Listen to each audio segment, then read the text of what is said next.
For number 13, we're also going to have a 2-for-1.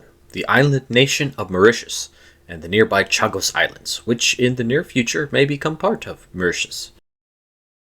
Mauritius is, like Réunion, a volcanic island part of the Mascarenes, but it also includes some others, second largest Rodriguez to the east, St. Brandon, a collection of small atolls, and the two islands of Agalega.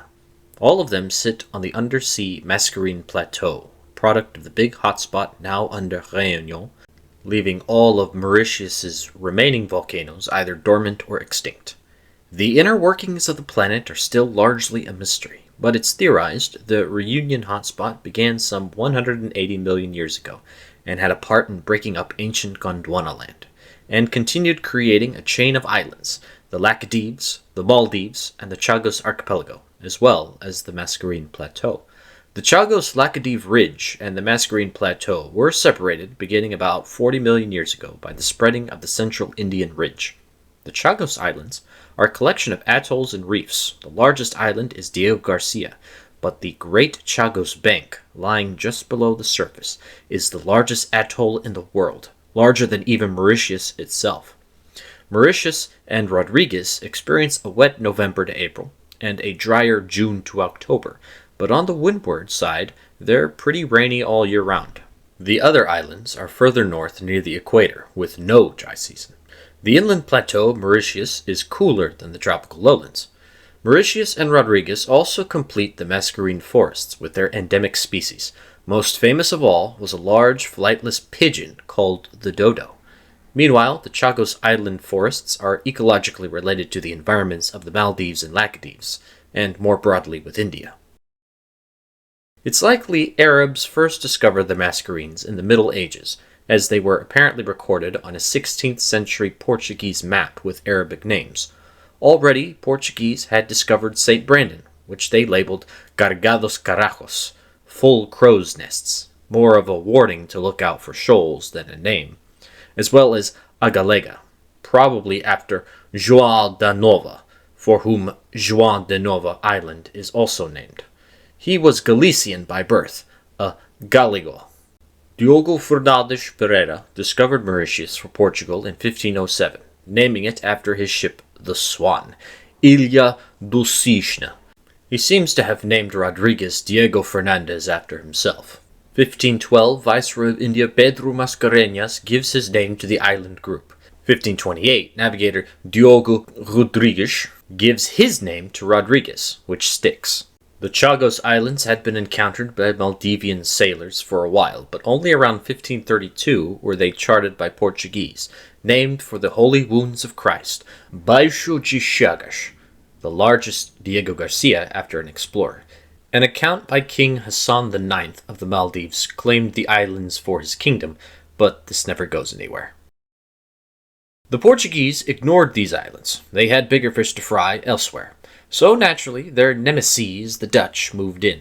1598, they land at Swan Island and rename it after Prince Maurice of Orange, then leader of the Netherlands. Finally, in 1638, the Dutch East India Company established a colony.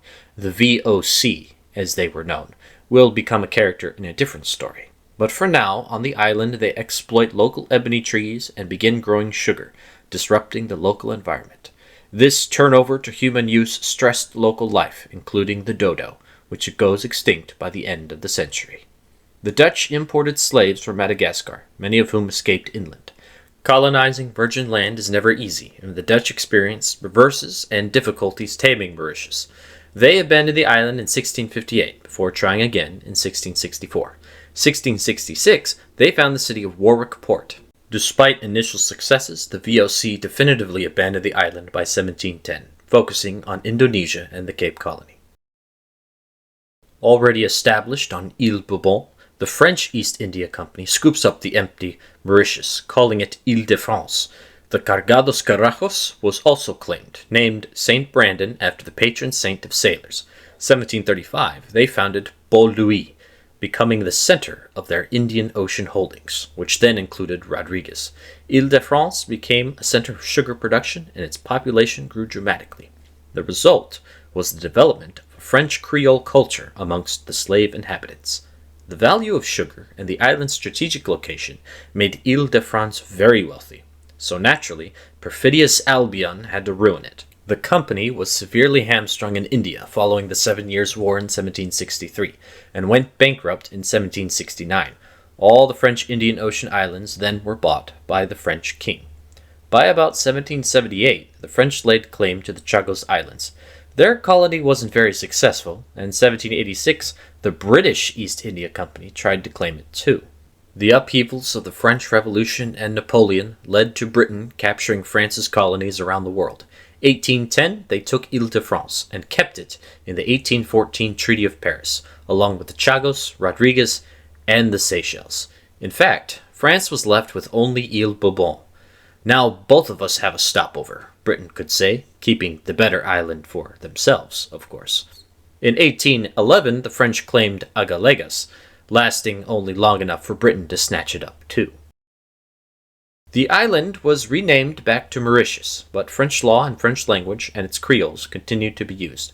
1835, slavery was abolished, though, of course, many continued to live as indentured servants, and financial compensation was given to the former slave owners. Sugar remained a major crop on Mauritius, and coconuts on the Chagos Islands. Political and demographic shifts in the latter 19th century, however, saw the end of Franco-Mauritian dominance and the ascendancy of Indo-Mauritians. 1903, the Seychelles were made a separate colony from Mauritius. The 1920s saw the decline of the sugar barons when prices collapsed, and labor unrest into World War II led to reform. 1947, a new colonial constitution was adopted. But it wasn't until 1961 that Mauritius was given self-rule before eventual independence. The violent independence wars in places like Mozambique and Algeria, coupled with financial constraints, convinced the British it was best to abandon its empire. But the lead-up to independence was fraught with ethnic tension. This will happen throughout the series. Imperial power keeps local tensions in check. When it withdraws, well, in Mauritius's case, the native French and Creoles, who had been there for centuries, were anxious that their standing would be threatened by the Indian majority, and protests, violence, and riots erupted across the island during the 60s. In 1965, with the Cold War in full swing, the US and British eyed Diego Garcia, smack dab in the middle of the Indian Ocean, as a base. The Chagos Islands, along with the Seychelles Islands of Aldabra, Farquhar, and Desroches, were detached from Mauritius as the Indian Ocean Territory. Mauritius, of course, protested, and the UN ruled that that was an illegal action on Britain's part. How cute. Finally, in 1968, Mauritius became an independent commonwealth with Elizabeth II as their queen. Also, they began claiming the island of Tromblin, a small uninhabited bar of sand east of Madagascar. This island had been part of Mauritius under French rule, but its status was unclear. Let's do some primary research, shall we? Article 8 of the 1814 Treaty of Paris states, His Britannic Majesty, King George III of the United Kingdom, engages to restore to His Most Christian Majesty, King Louis XVIII of France, the colonies possessed by France on the 1st of January 1792 in America, Africa, and Asia, with the exceptions, however, of the islands of Tobago and St. Lucie, and of the Isle of France and its dependencies, especially Rodriguez and Les Seychelles. The treaty does not define what Ile-de-France's dependencies are. There must have been some French book with all of that tallied up. But Ile Bourbon was restored, despite being one of those dependencies. Rodriguez and the Seychelles were not. So, does that mean any dependency not mentioned should rightfully be French? Mauritius didn't think so. But the British probably didn't notice or care about Tromblin, and let France do whatever to it. Anyway, under the new Labour government and Prime Minister Siwusagur Ramgoolam, Mauritius had a bit of a rocky start, with riots and political violence and the curtailment of civil rights. But with the Labourite loss in 1982, things started stabilizing, despite fears of a coup in 1983. During the 80s, sugar declined further, and Mauritius shifted to industry and tourism, leading to a boom. Finally, in 1992, Mauritius felt it no longer needed the monarchy, and abolished it in favor of a republic. There never were very many people on the Chagos Islands, and starting in 1967, Britain expelled the native Chagosians to Mauritius and the Seychelles to prep the area for an American military base. This was leased in exchange for discounted nuclear missiles. Cold War politics. The UN condemned the expulsion, but the British argued it was okay because the Chagos Islands had no native population. The Chagosians didn't count. With Cheselwa independence in 1976, Aldabra, Farquhar, and Desroches were returned, but Chagos was kept as British territory. Mauritius, meanwhile, has maintained a fairly wealthy and free democracy, considered Africa's most developed. It's had regular transfers of power between parties, definitely a positive. The population is diverse, with Europeans, Africans, and Asians practicing Christianity, Islam, and Hinduism.